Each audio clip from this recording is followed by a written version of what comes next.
In this session, we'll be covering some ninja skills for data visualization. Now, I'll be using primarily SharePoint and Office 2013 for this.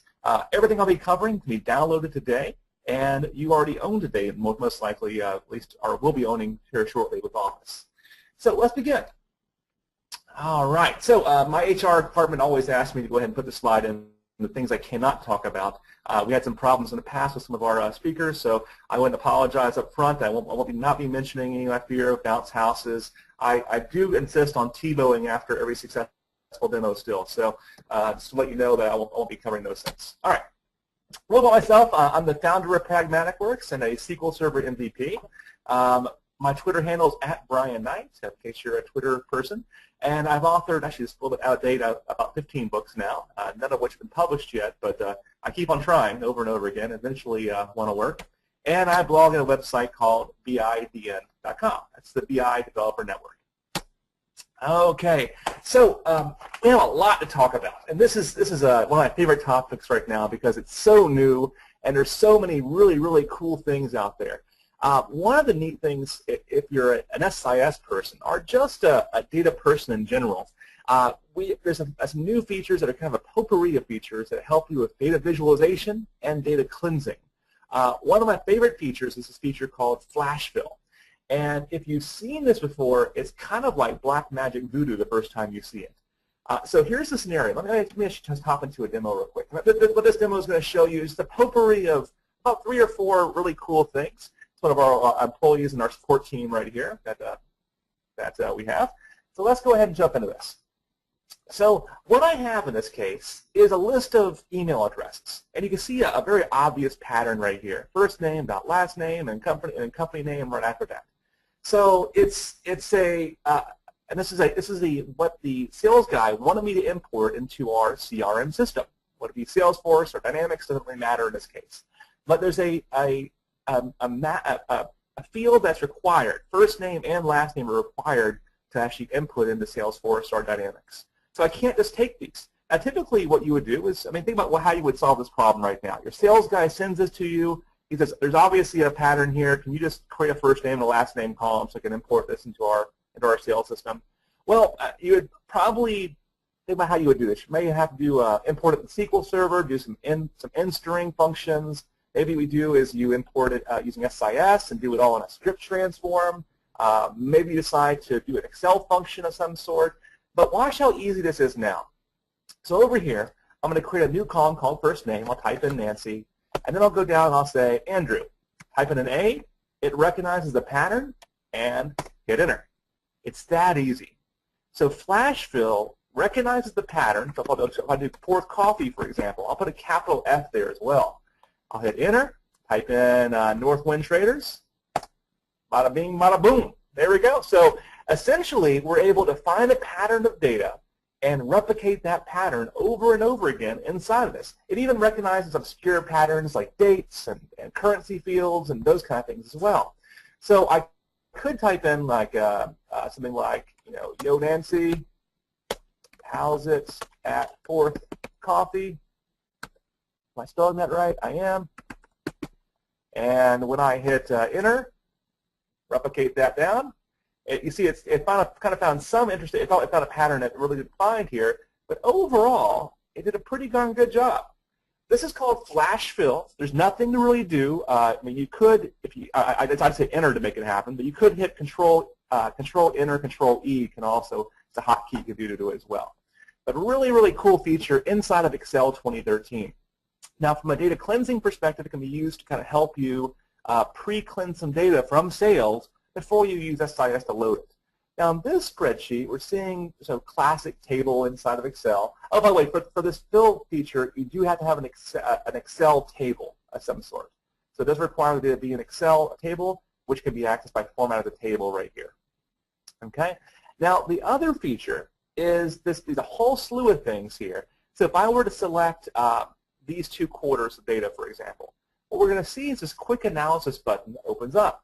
And when I click on that, it's going to allow me to do a number of things, like data bars, for example, color bars, all these kind of things I can kind of look at before I actually commit to memory. Now, in my case, I want to do some totals of data. So in my case, I want to see if I were to lose the tech business at A. Dalton, how big of a blow is that going to be? Let me actually go back there. So I went to totals. Now I'm going to slide to the right a little more here, and I want to get a percentage of the total. What we're seeing here is if I lose this top customer, it represents 5.8% of my business overall. So it's a really easy way to kind of visualize that. Again, I can also say, well, let's put a spark line on this. We can see how the data looks. See how easy that is? So we can see quarter over quarter, we're actually growing in our dependency of this one customer, not going down in our dependency. As we also alter columns, like change this to 32,000, if I hit enter, you'll see it animates everything that actually touched right there. So I'm going to undo that. You'll see it kind of animates it back.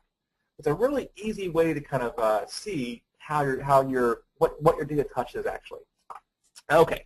It also has the ability to, when you highlight a cell, you can go over to insert a recommended chart here, and it's going to tell you what chart it actually recommends based on the data you have selected. Now, this is actually what the chart's going to look like here if I were to hit OK. So if I were to pick this nice pie chart, which salespeople love, you can see it quarter 1 over 2, how we're doing in sales here. Probably a line chart would make more sense in this case, but you're able to see easily what to do. Now, we can also change the look and feel of it by hitting this little pencil icon.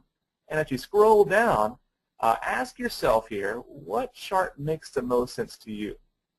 Okay. So hopefully you're looking towards this monotone kind of boring looking chart here. And it is boring, yes, but it would work beautifully on a black and white printer or for the colorblind people. So this is probably the one you'd want to target. Again, you could change them all just by hovering over it and kind of get a look and feel of it before you commit. But colors, even though they look nice on a nice monitor, does not really look really well on a black and white printer. So it should be avoided if at all possible. All right, so there's a few little potpourri of things that they've turned on now inside of Excel. Let me close out of this real quick. Oh, by the way, also, one of the neat things they have is the ability inside of here, if I'm inside this Excel area here, you'll see under Insert, a whole bunch of new apps that are available to you as an Office user. Now, some of these apps will integrate your data with LinkedIn, with stock charts. They have the apps that actually gives you a stream graph like this, with really a really cool way of visualizing the data. You get amazing LinkedIn kind of ties, Outlook ties, Twitter ties, lots of good stuff like that if you're trying to get very non-conventional data inside that. All right, let's go back to our slides again, and when we come back, there we go. Whoops, that is not what I wanted. There we go. I apologize. Let me just go ahead and go back to the current slide, and there we go. All right, so in that demo, I showed you kind of a potpourri of things you can do. Now, the next feature, which I think is just freaking amazing, is this GeoFlow feature. The GeoFlow feature will help you analyze GIS data or any kind of data where you have geography kind of analysis you want to do on it. So if you have city-state data, international data, and even have lat-long data, it can map that beautifully for you. Let me show you what this looks like. What I'm going to do is I'm going to open up an Excel spreadsheet, and this Excel spreadsheet is part of the sample data set you can get with GeoFlow. Now, GeoFlow is a plugin for Excel. It can be downloaded for free on the Microsoft website today. So it's a really, really cool way of visualizing data. So I'm opening up this data that shows all the different U.S. power plants over the years. So you're seeing here the date that actually the power plant came online. There's an Excel table here. What type of power plant it was, conventional, natural gas, solar, whatever. We can see who the company was, the state, and the county of the power plant, and et cetera, et cetera, et cetera.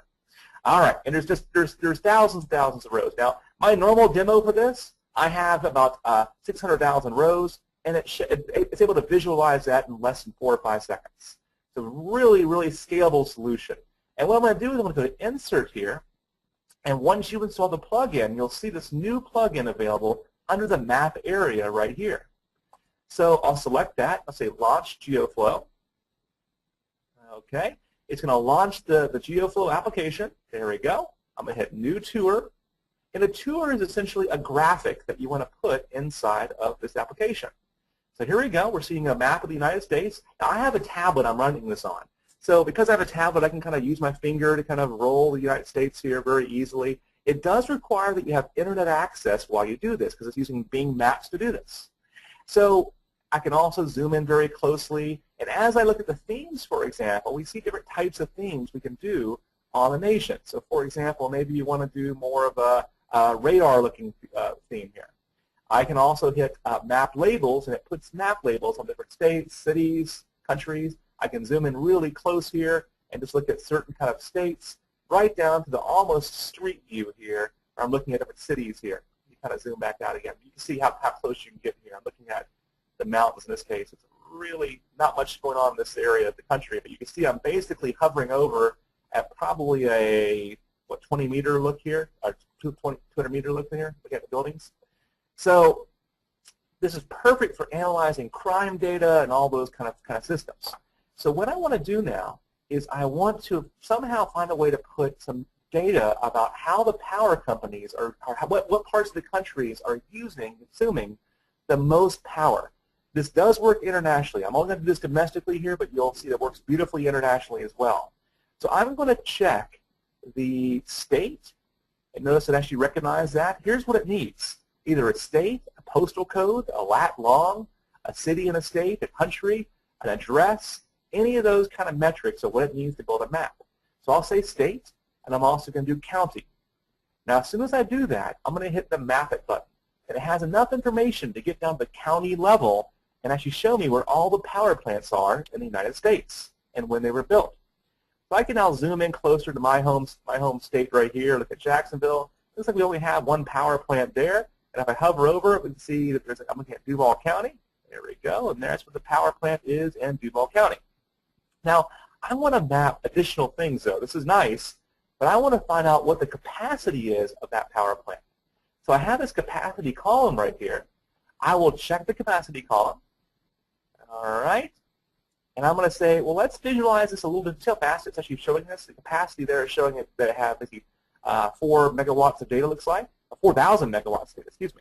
So I'm going to change this from a column to a heat map. I think this is actually a neat way of visualizing the data. So I get this little heat map of where the power is at. Look at all that. And we can see a big block of usage. Looks like probably a New York area. As I kind of drill in New York here, we can see this New York area right here has a total capacity. Quite a bit of capacity there. So really, really easy way to visualize the data. But let me go back to the column view again and see how we can visualize this data a little deeper here. So I'll pick column view, and again, we're looking at every single power plant in the United States now. And we can also change the shape of it. If I don't want to do a square, I can make it more of a circular kind of item. I can see a little columnar looking feel to it now. Now, we see the capacity, but I want to see the capacity by the different types of power that I'm producing. So if I click on energy source now, we're automatically going to get a legend here of what kind of power consumption we're using in Jacksonville, Florida. It looks like in Jacksonville, you can kind of hover over each of the bars here. 1 gigawatt is being spent, looks like, with natural gas. A big chunk of it's being spent with good old-fashioned coal. Let me actually uncheck this and go to energy description. I think that'd be a nicer way of actually reading it here. So we can see the different colors here. We can kind of hover over it. That's good old coal there. And we can also get a nice legend if you want to see it as well by hitting Show Legend. You can see what parts of the country are using certain pieces. Now, pretty interesting, but I'm really kind of curious over time. It looks like California over time has got some interesting stuff. Now, this is looking at, oh, wow, look at all the power in Arizona and Phoenix area. So let's zoom in on California, and let's kind of study the patterns in this one part of California here. So I want to see over time how my power production has gone up or down over time and the usage in California. So you'll see that I can see I have this initial date of operation right here. If I happen to drag that down with this time down below, there we go, oops. There we go, initial date of operation, drag it down to time, you'll see this new time legend comes open. Now, I'm going to slide this bar back to the 1900s. And we can see there was actually, back in that time frame, there were no power plants, of course, in this area of California. California was still a little bit of a wild, wild west back then. So we can barely see power plants at all in the west.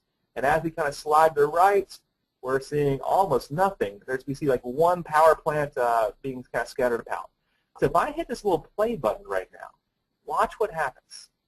We're starting to see power come online in Baltimore, different areas. Barely, let me pause it real quick. I'm looking at 1950 right now. And we can see that a very wide array of different types of power. So you see 11 megawatts of power needed, and that's all coal-based right there. Over here, we're seeing different type of coal, water-based here. It's probably a pumping station of some sort. Again, so I hit the go button again. We're seeing them start to sprout up over time. So far in the 70s, and all of a sudden in the 80s, there's the dot-com boom coming up in the 90s, and there we go, more and more power plants. And now we're seeing the consumption of our power over time. Isn't this an amazing way to visualize data? It's just really, really cool. And again, this is a free plugin that you have as an Excel user. And I spent all of a few minutes really kind of showing this to you. But there's a lot more we can do. So, if, for example, if I want to go find a certain city, I can say, let's find Las Vegas, Nevada, hit enter, and it goes and hunts down Las Vegas and shows me the power production and power distribution in Las Vegas. So for things like, so we see like 6 megawatts here of natural gas, and wow, a lot of usage there of coal as well. So really, really neat plugin that's available to you inside of Excel. All right, well this is one that I thought was just really, really cool. So I'm sorry to spend too much time on it, but I think it's a really neat one. Again, it has a whole bunch of layering you can do on the data. And again, if I hit refresh here, watch how fast it processes this. Hit refresh, and you'll see an hourglass for a quick second as it's processing, and it's went through that was about 30,000 rows it went through in less than 3-4 seconds. So for about 500,000 rows, it processes that in less than 5 seconds usually also on my laptop. That's all on a server but a laptop. Okay? All right, so let me go ahead and close this down, and let's jump to our next feature. So let me go ahead and hop over to our current slide. There we go. That was a GeoFlow feature. And again, the GeoFlow feature is really geared at targeting like geography-based logic. So if you want to look at any kind of data as a business analyst or a data scientist or a manager in general, this is a very easy way. All you need, you don't need SQL Server. All you need is data in an Excel spreadsheet. And if you have things like cities and states and you want to view your customers that way, hit one button and you're operational in just a few seconds. Really, really cool way of doing it. All right, so let's go on to our next piece. The next way of really visualizing data in the modern way is PowerPivot. So PowerPivot is quite a bit different in Excel 2013. It looks a lot like the 2012 version of SQL Server with one major exception, and we'll get to those exceptions. The one big thing is it no longer requires a plugin to actually use. So pretty darn handy. Now the plugin will ultimately just work without any kind of installation at all. It's automatically installed in Excel 2013. So let's go ahead and look at our next Ninja piece here, and let's jump out and look at PowerPivot. So let me jump over here and close down this old Excel spreadsheet. I'm going to create a brand new Excel spreadsheet this time.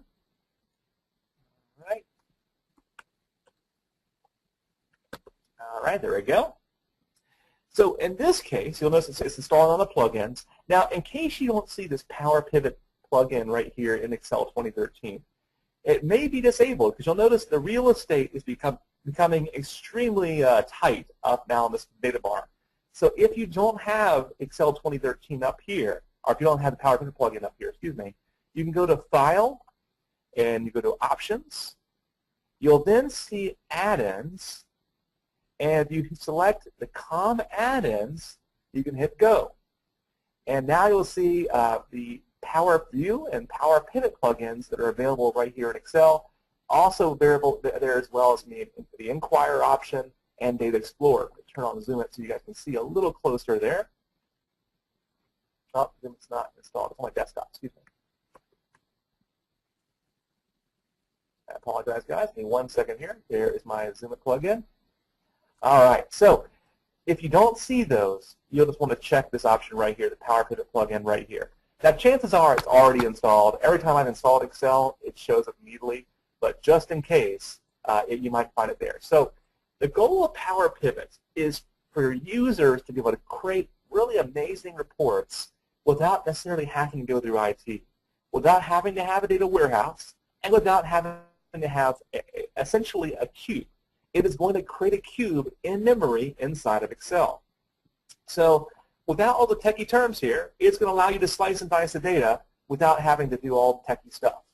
So I'm going to go over to PowerPivot here, and I want to import some data into PowerPivot. So I'm going to hit the Manage button.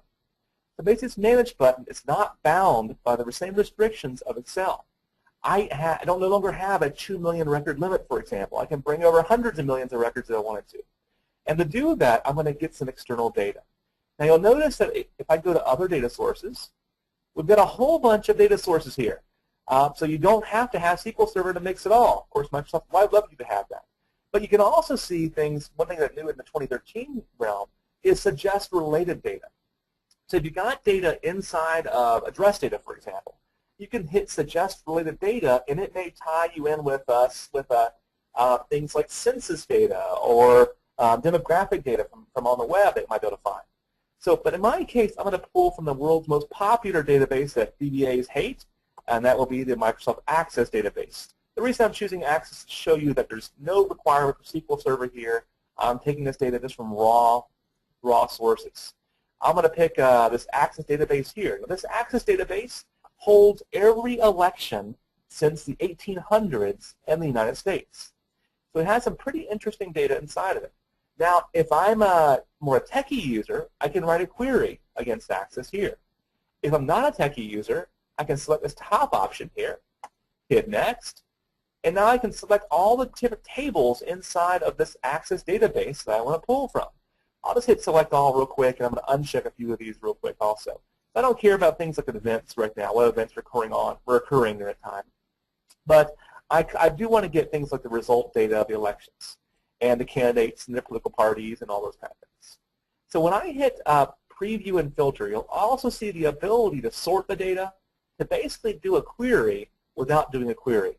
So if I hit the drop-down box right here, I can say, well, just show me these candidates right here, or just show me the Democrats, or just show me the Republicans, or let's filter out these unknown party members right here by unchecking those, and it'll filter those out now so you don't see them anymore.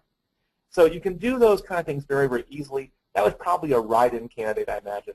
There's a whole bunch of write-in candidates in this data set. It's pretty interesting. It has things like Roseanne Barr in there, all sorts of really interesting comedy people in there. So I'll hit Finish, and there it goes off of the races. Now, it imported about a few thousand rows here in this case, actually some 400 rows. That's interesting. Not a whole lot of rows imported here, but for my my data set that has about a couple million rows, you'll see that it actually holds a lot more. It loads at very, very fast. For 5 million rows, it loads at about 30 or 40 seconds.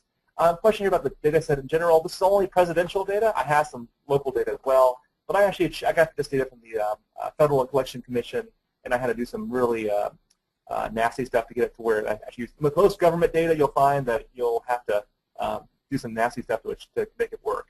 So now that we have this done, now there's a whole PowerPivot and DAX webinar coming up on Thursday. So if this part really intrigues you, there's a whole hour dedicated to that later.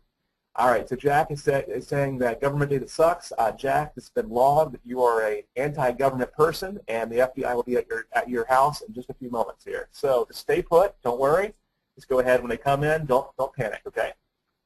All right. So no, actually, Jack is correct. The government data, especially medical data, is very interesting sometimes. So interesting is we'll keep me out. Now, I've also a question from Mike. Am I using 64-bit version of Excel?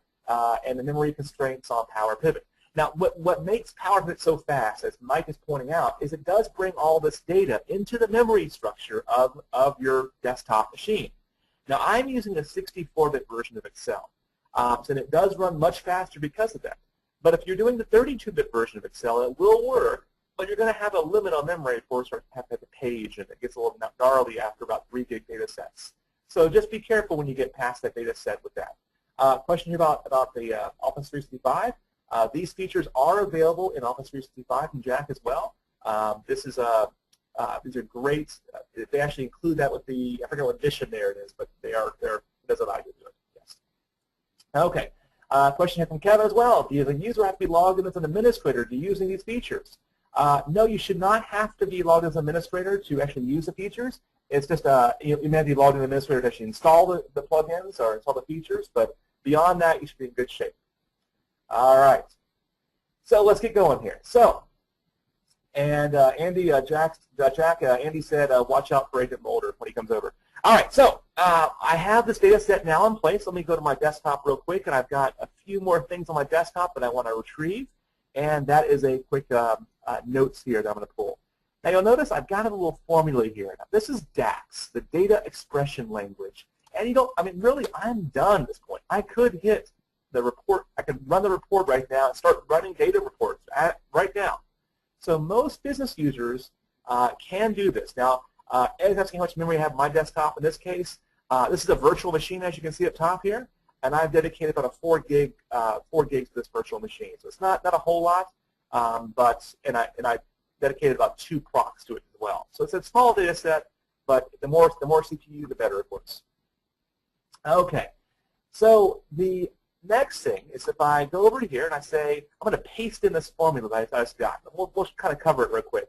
Now this will be covered a lot on the Thursday session with I forgot who it is, but so Thursday they're covering the whole DAX formula. But what we're seeing is I'm basically copying a URL and I'm saying let's go ahead and append in this other column .jpeg. So the DAX language is very, very easy to learn. It's basically MDX meets the Excel language. And I'm going to rename this column. I'll call it just a candidate image. And if I happen to grab this one of these random candidates here and go out here and just copy and paste that in, oh, that is one of the candidates. That's interesting. So I literally show every single candidate since 1824. So we have some candidates that had mug shots in there, lots of interesting candidates in there. So we're seeing a picture of the candidate this time. All right. So, yeah, a point from Simon here. Yes, the Office 365 version is Professional Plus, so all those features will work. That's what I mentioned before also, but he's giving some clarification. It's Professional Plus, which is definitely the full-blown version of Office, so you're in good shape there.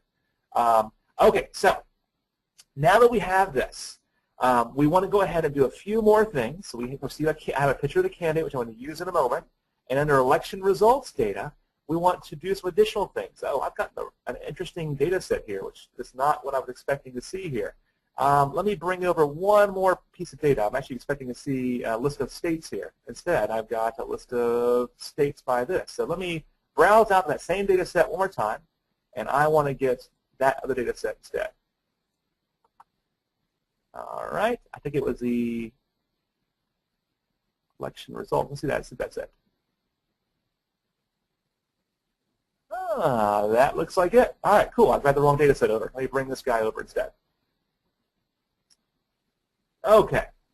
So when I go over and I kind of get rid of this, looks like we have the pivoted data now. So what was wrong with this other data set, by the way, is you'll see as I look over it again, it has the data set all pivoted out here, and I had to do some interesting things to make it work. So let me delete that one table.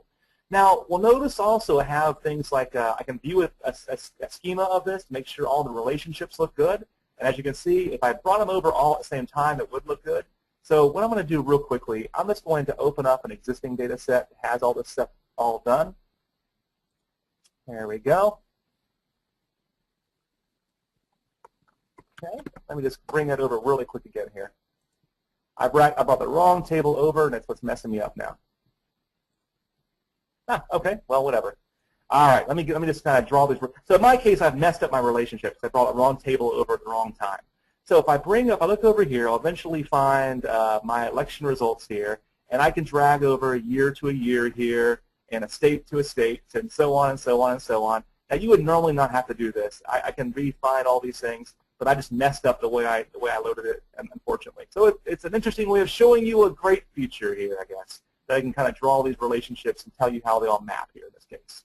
So all my relationships now work, and let me close down this diagram view and look at the data again. Okay, a question here from Mark as well. Does PowerPivot 2013 support auto-refreshing? Unfortunately, that will require SharePoint this time, or a tabular model to do that, but does not support that. The question here is about how am I doing zooming in. That's a tool called Zoom It. I'll go ahead and type that in the chat window here so you guys can see it. It's called Zoom It. It's free from Microsoft, and that's what's allowed me to do this zooming in and drawing of things like that on there. All right, so I have two different numbers that we're seeing here, things like number of votes and number of electoral votes here. So I want to write an expression that says, hey, if there's 0 votes, there's no really point in showing that number, right? It doesn't make sense to show a number that has 0 on it. So I want to find a better way of doing that. So we're seeing all these different parties here. I don't want to even I want to show blanks in that case. So what I can do is I can say, you know what, if this column is equal to blank, then ultimately make it null. So I've got a little cheat sheet here, which will hopefully enable us to find that expression a little faster. Oh, there we go. Oh, it's gone. That's all right. There we go. Okay, whatever. I'll do it by hand. Again, it's not a DAX lesson here, but let me just do this real quick here. Okay, so if this column, so we'll see it actually basically kind of write the cell for me. If that column is equal to 0, excuse me, then we'll say is blank. Make that null basically. Else, keep the existing column name. So hopefully if I type that correctly, oh, I did not type that correctly. If this equal to column, I have my close parentheses, looks like if election results equals 0. Okay, is blank, the number of votes. I'm not sure what my problem is here right now off the top of my head, so we'll keep on going here. But ultimately, what it's trying to do is trying to decipher and get this down to just what we care about. If that's right, it's an immediate if statement. Thank you. Oh, no. There's no immediate if statement inside there. Okay, whatever. We'll keep on going. Is blank is wrong. Is blank actually is the right one, I thought. Is blank otherwise? Okay. All right. Well, no worries. We'll keep on going. Yeah, it doesn't take a parameter, unfortunately. I've got a whole bunch of recommendations here. That's okay. We'll keep on going here. Let me hit escape here. It's something I'll post it a little bit later today. I had that by memory normally, but it's been a long day, I guess. Okay. So in this case, what we're trying to do is we ultimately want to sum up on a few of these numbers right here. So I'm going to take these two numbers, and I want to sum them up somehow for my users. I'll hit sum here. I'll also go through and say, let's say, for example, I want to get the average number of votes that are allowed, and maybe I want to get things like the count of the votes, the states they won, or those kind of things. We can do all those. The number of votes. Okay, so I have a whole bunch of people that give me some great recommendations. But I'll keep on moving. I think I have the answer now in the chat window, but I'll keep on moving just because of the amount of time we have here. So we have some really cool ways of kind of visualizing this, and here's now we're already going to visualize this now. So I'm going to go to Pivot Table, and we can also, by the way, we can also put KPIs inside of this by putting this little KPI button. Lots of good stuff we can do inside of this. But I'm going to hit the Pivot Table option, and I will select the Pivot Table option here, where I'm going to create a brand new worksheet. Okay, and I want to see a list of all the political parties. Now we're going to get some really interesting political parties at this point. Some ones that have not been around for a long time, like the Clay wigs. I assume that's a fan club of Clay Aiken that happens to wear wigs occasionally. But you can see all those kind of things inside of this. And I also want to get some numbers. So under Election Pre-Pivot, I want to get the sum of the number of votes they've had. So let's go ahead and sum up those number of votes. There we go. And we can see that we're actually looking at the number of votes here by all these different parties here. Now, there's not electoral votes in any way here. It's just the raw number of votes that each of these candidates have had. So we have a lot of candidates in here because of that. Now, we also can do some really interesting things now in 2012. You'll notice if you're used to 2012 plugin or the 2003 plugin that there's a whole bunch of stuff that's missing here. Like we have filters, but we don't have the slicers. Well, slicers are now under Insert, and you'll see the slicers under Filters here. We have a slicer right here. So we can say, well, just show me this by different centuries. Okay, so I go over here and say, I want to see the regions of the country and show this to me by the different centuries here. You can kind of filter those.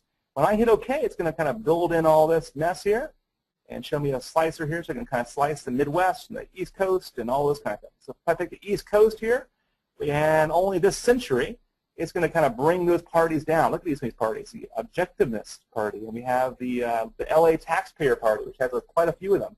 Jackson's saying there's 256 parties that were registered in the last election. Very, very interesting. So really, really cool stuff we can do with this. Very quickly, we can solve a lot of really interesting problems. So what we can do next, though, one of the really cool things we can do is we can now bring this data into a different area. So if I, for example, want to put some nice little style on this, maybe I'll do some traditional formatting and put a data bar in here, for example, you'll notice the data is looking, there we go. I'm going to apply this all the way down so you can kind of visually see where we have data, where we don't. And let me sort this data also, just so we have a little bit of more clarity up top here of who is the biggest party and who is not the biggest party. So we'll go ahead and just do a quick little clarity here as well. So what we're going to see here ultimately is once we get this data the way we want it, is we can actually export this. See all these little the gradients and all these kind of things? We can export this over to certain areas. So we had a question earlier about refreshing. One of the weaknesses of this is if I want to refresh this data over and over and over again, I'm going to have to go back over to PowerPivot and hit that little refresh button or update all. This is going to bring all that data back in again, and it's going to take us some time. So if I hit refresh all, it's going to take us some time to do that. With the large data set, it's pretty fast, this data set. The large data set may take a few seconds. So that's one problem. The other problem is if I email this out to a whole bunch of people, well, all of a sudden, everybody's refreshing this data. So instead of doing that, ideally we want to find a better way of users refreshing the data on a server instead of on a client, and maybe scheduling the refresh instead of having it done on the client side. So what I can do is I can go over to the File button, and I'm going to hit Save As, and I'm going to save this off to SharePoint. And I've got a little gallery here I'm going to save it to. So when I click on this, you're going to see a few things, nice things that come up here. Now this is where we can actually integrate our Excel spreadsheet experience with a web experience. So I'm going to go over to this, I'll call this book this Tuesday webinar. And you'll see browser view options. There's some really cool things we can do here. We can also say, for example, I want to isolate this just to the item on the worksheet. Just show the pivot table, for example. And if you do that, you get some really cool results. Let me go ahead and save this off while we're talking here.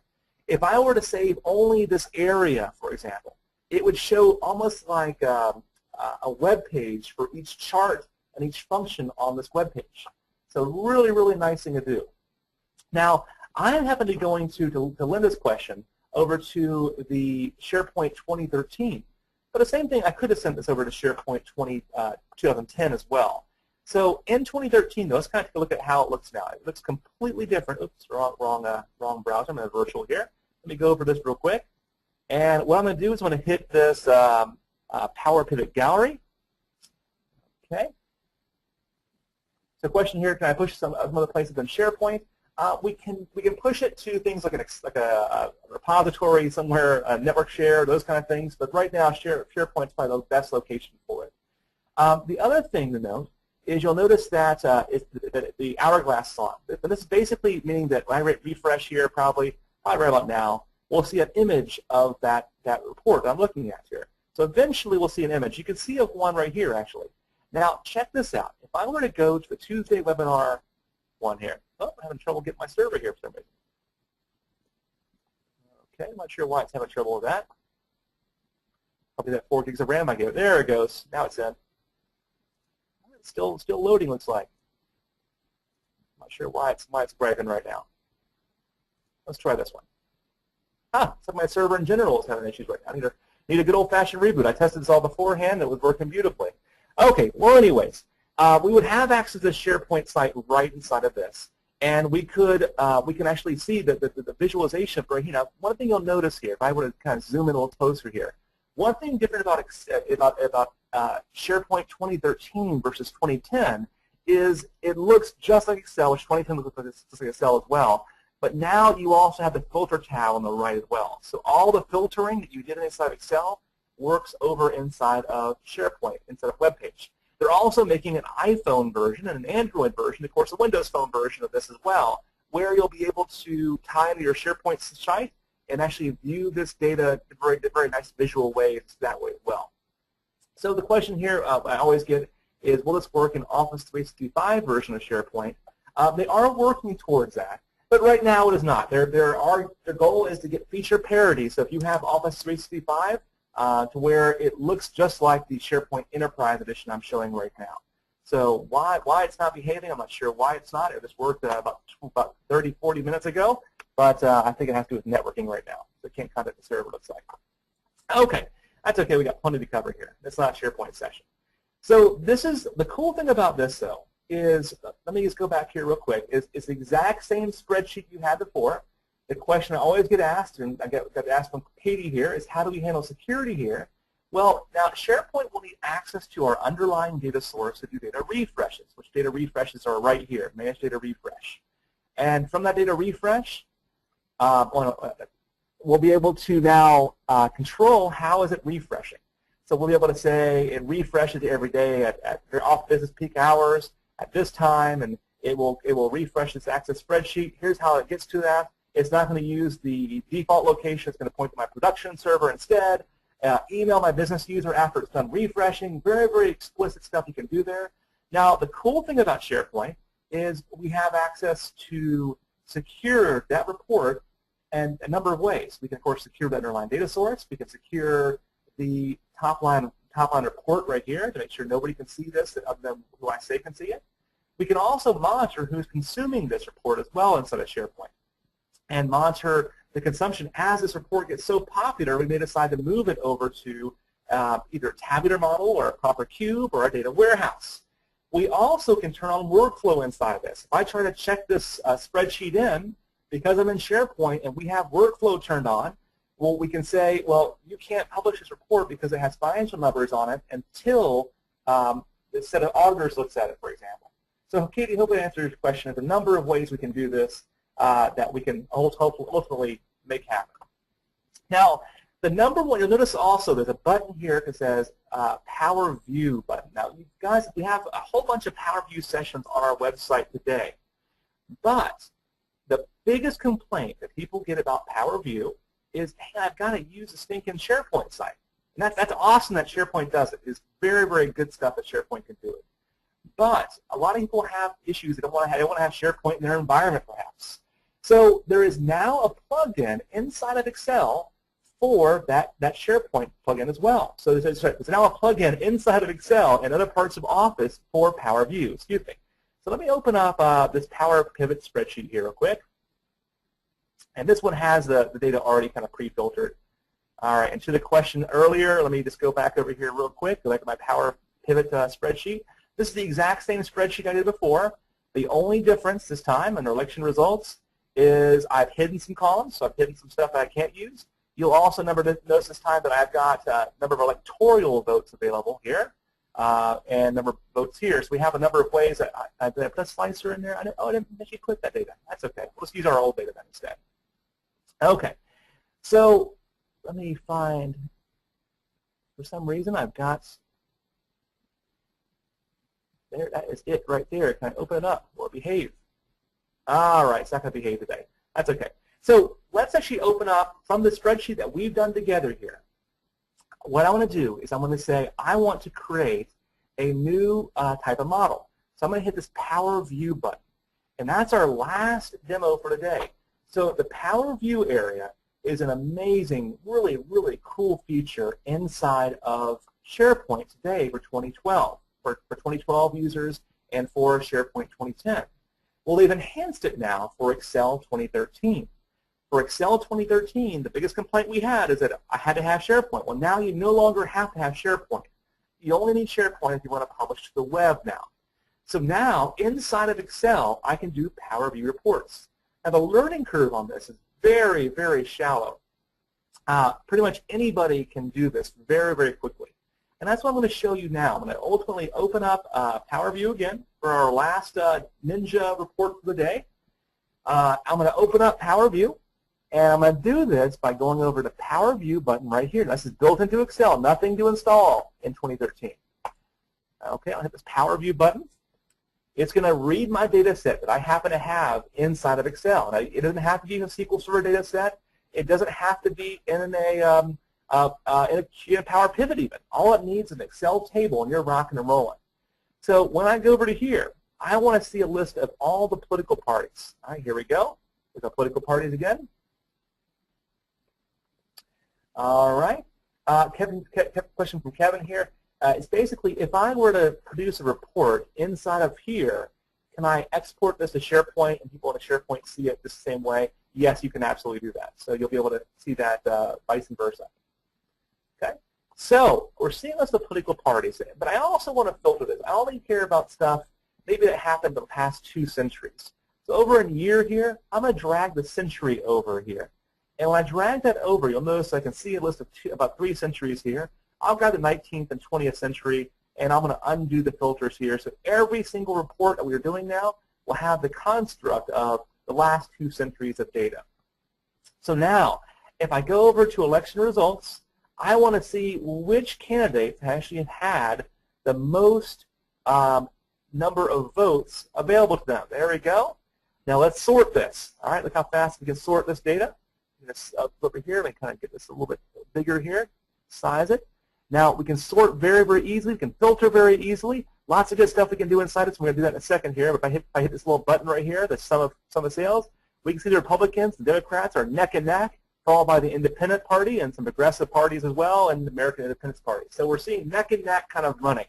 Now, if I ask almost any salesperson on my team without any training at all, and any business person on my team without any training at all, if I ask Rachel today to do this, she typically can knock this out very, very easily. If I tell her today to make the bar chart, they'll know exactly where to go. So they made this tool very easy for users to knock out. So to hit one button, there's my bar chart.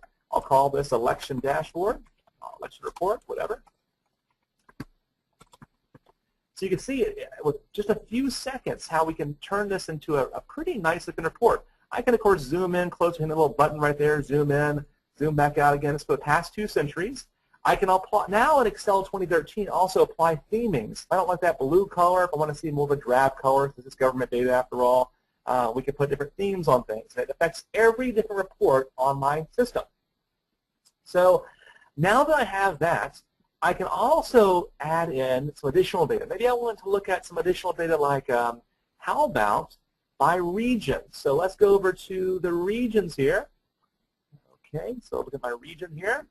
And let's look at a number of different numbers here. I want to grab in the average number of votes. Let me do some of these total right here. And I want to find out, are certain regions of the country getting more powerful over time? So as I kind of increase the size of this a little bit, because we're running out of real estate pretty fast, so we want to find a better way to kind of visualize this data. So one of the really cool ways of visualizing this data is under Other Charts, and I'll hit Scatter Plot. This converts that into a really nice looking graph right here. And I can now look at if I hover over it, we can see the number of votes for different regions of the country. And now if I were to select the East Coast, watch what happens on the left there. We can see the East Coast is really up in the air for any party. How about the West Coast? Let's say the Midwest is predominantly Republican. All right, see how everything just kind of ties together automatically without any kind of work at all there? I can also hit the Democrats, and I can see exactly how many votes the Democrats are getting on the right page. So everything becomes a filter automatically for us. That's the Independent Party, you get the East Coast again. Very, very easy to make this work. Very little work that we had to do so far to get it. So this is as a question here, how do the tools work together? Can you create a PowerPivot report on a PowerPivot model? Well, that's essentially what I've done here. I didn't have to create a PowerPivot model, Greg, but I've done that here by, I started with PowerPivot, started with Access actually, converted it to a PowerPivot model, and then from PowerPivot to PowerView. You don't have to do that, but I did in my case. So one thing we can also do is I'm going to slice this by some kind of year metric. So let's see this over years. Are the Democrats or Republicans getting more powerful over year over year? If I drag this into the play axis down below, what we're going to see here, as this repaints, let me zoom in a little closer here. We're looking at the 1900s here.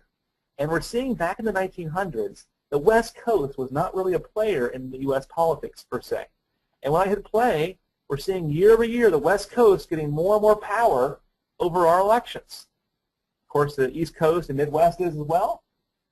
Okay. And as time goes on, it looks like, oh, they're getting more power as we get going into it. They actually are trumping the Northeast now as far as the number of votes are casting. So a really interesting way of kind of visualizing the data. This also outputs into PowerPoint as well, by the way. So the question about KPIs. There are some KPI metrics you can put in this, but not as pretty as you think inside of things like Excel. So unfortunately, KPIs aren't going to work as easy as it would be here, but they are going to work towards that. So the next piece is, what have they added in 2013? So if I go over here and I say, well, let's look at this by certain different states maybe. Notice the little globes that we have here. So if I pick the state name here, for example, it recognizes a little globe that this is actually geographic data. And I have done nothing at all to make it to let it know that. I'll then hit number of votes. I'll hit the map button right here, and look what happens. I'm going to turn on the map here. So I'm going to basically go on the internet. I keep in mind this is U.S. politics here, so it's only looking at U.S. here. But it does work internationally for my international customers down to the zip code level. So as I drill into the states here, we're able to see what states have the most party votes. I can even check the parties here and see the makeup of this by party. So which state's voting for which parties. So in a few seconds, there we go. We're going to see all the parties here. And as I drill into New York, for example, we can hover over New York and get a makeup on this pie chart that Republicans had, Democrats had a slight edge in New York, very slight. It's by a few million votes here across all of time here, maybe about 100,000 votes. So really, really cool way of visualizing this data. So let me open up one more chart here and show you one of the other really neat ways we can use our ninja skills here to see this data. I'm going to open up one more Power View sheet here. Notice it's in their sheet down here. Same data, this different sheet. Now in this case, I want to see all my political parties. So I'm going to see a list of all my candidates first. And I want to find out what was the most popular candidate across all time. So it's getting a list of all the candidates now. It's also getting their images, if I had images. I'm not sure why it's not showing the image here. Okay, that was working in my copy and paste routine, so I've never had that part. I'm batting like 500 today. So normally we'd see a list of images here, and I'm not sure what is happening here. I can debug that under PowerPivot, hit the Manage button. Look at my SharePoint environment, it's looking a little flaky here. So I go to Candidate, we can see a list of all the images, and you'll notice under the Advanced tab that it should say, yep, there it actually recognizes the image URL. So for some reason, it is not behaving and showing the list of images. So even though I have, oh, page not found. Okay, so it looks like some of my images did not make it to hopefully Barack Obama, for example, one of the more common candidates in there. Yes. So maybe it'll actually work once I get into Excel here and see the other ones. So as I go back over here again, and I kind of scroll down, we'll see some ways we're going to visualize data. But if I had images that were working, we'd see the pictures of the candidates in here as well. Now I want to see how many votes they've had, a whole bunch of other stats about that candidate, whether male, whether female. So now we're going to create the most boring baseball cards of all times. And you'll see that if I go over here, and I were to pick under my data set here, and I were to pick under PowerPivot. Let me kind of make this a little bigger here so you all can see it. There we go. I'm going to create a very boring baseball card here. And as I check all these different things, number of votes here, I got number of votes there, I have a lot of things here. We'll see under Power View that I can turn this into a whole bunch of ways of looking at this data. So let's design this a little differently here. I'm going to turn this into other charts and, oh, sorry, not other charts, table and card. And we get a little baseball card for each candidate. Now, again, you would see the images normally there as well. So let's now see this by political party as well. See it tile by down below? I'm going to drag this down to tile by. And we'll see this now, different parties up top here. The question from Joel here is, you are pulling the data from Access database, but can PowerPivot be pointed directly towards the multidimensional cube as well? PowerPivot can be pointed to a multidimensional cube. Matter of fact, this whole thing, Power View, is going to work against MoLab. There's already a beta out there that works against MoLab coming up here very soon. There's already a beta you can download today. But what I'm doing right here today, you'll notice back over in PowerPivot, under Manage, that there was under the Home area, if I go to External Data Sources, you will see under from a database. The analysis services is actually a data source in there. Okay, so back over here again. So what do you think here? Let's see who can think of this number first. Who do you think? Let me sort by a few things here. I'm going to sort by the number of votes here. I want to sort by the total number of votes the candidate got, and I want to sort that descending versus ascending. All right, now who do you think the most popular Republican is? I'll keep the chat window open here for a second here. All right, who can answer it here? Most popular Republican across all time. All right, so I'm searching for Republicans here. We have so many parties here. Good grief. All right. Oh, wow. Reagan, and Abe Lincoln. Kay said Nixon, and the answer is Nixon. The reason why is he did not get a hint. He ran a number of times. So even though he got the less average number of votes, his total number of votes superseded the other candidates. All right, how about Democrats? What do you think? Total number of votes for Democrats. This one's an easier one, probably. Actually, not including his VP run either there. This is only presidential runs, but he ran a number of times there, I think. All right, so Democrats, I think I see the answer already there. All right, so the answer is FDR. So those who said FDR were correct, followed by Clinton. So FDR won because he had the most number of votes, because he ran 4 times and won 4 times. Look at the average number of votes, then it might be a different answer. So if we just change this really quickly over here to, there it goes. Change it really quickly to average number of votes, you get a completely different answer. Here we're seeing Obama actually won that, followed by, wow, John Kerry of all candidates, based on the average number of votes nationwide. So, and that's just because the nation's bigger now, probably, versus when FDR ran. So, and if we looked at it based on electoral votes, get a whole different animal. So this is showing you a number of ways of how we ultimately really knocked this out and came up with answers very, very quickly. That may have taken us a long time to come up with normally. So we have a few questions here. Let's open them up for questions. Let me just put our last slide up here while I'm answering some questions. And there we go. So we do have a PowerPivot class, by the way, in case you're curious. We have one for business analysts and one for techies. Also, my email address on the screen. I'm doing demos all week long for the tech ed, so please apologize if I'm a little slow on emails. You can catch me on Twitter as well.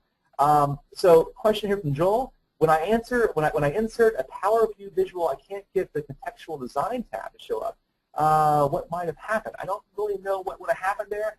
Question here from Keith. Generally, that means you're not contextual. You're not selecting the right area to see that, Joel.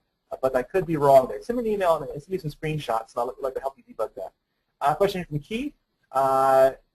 Can you do parent-child hierarchies inside of PowerPivot? You can absolutely create parent-child relationships inside of PowerPivot, and those do transpose into things like Power View as well.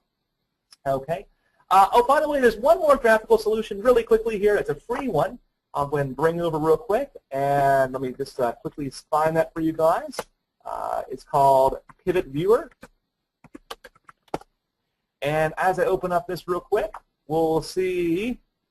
This is a really nice little quick one to point out. This is showing lots of different cube data, MOLAP cube data and tabular cube data. In this case, showing all the movies that Netflix has. You can download this for free from silverlight.net. And I want to find out only movies that were recent movies. Looking for a movie tonight, and just show me the ratings of those movies. I have this little button right here. It's the ratings of them. Let's only find, I'm feeling a little saucy tonight. Just give me the rated R movies here. And see how it's kind of zooming in closer and closer, the data? And when I finally find, I want to find out one that has Annabelle, whoever that is right there. There's her 2 movies. And let's zoom in a little closer to it. We're seeing all the data from the cube in this case. And we can flip between those data sets in the cube now by going Copland, the little right button, and 12 and holding. So it's a quick little bonus one. I'm out of time, though, unfortunately. I thought I should see it again. You can download this from silverlight.net. It's a free plugin, and it's called Pivot View as well. It's a very, very simple plugin to do inside of, and this does not require SharePoint. All it requires is you have data in the cube. All right, guys, I hope you enjoyed this session. Thank you so much for attending today, and you guys have a great day. I'll be answering questions through email or on Twitter, and thanks for those that asked questions throughout the presentation. Have a great day.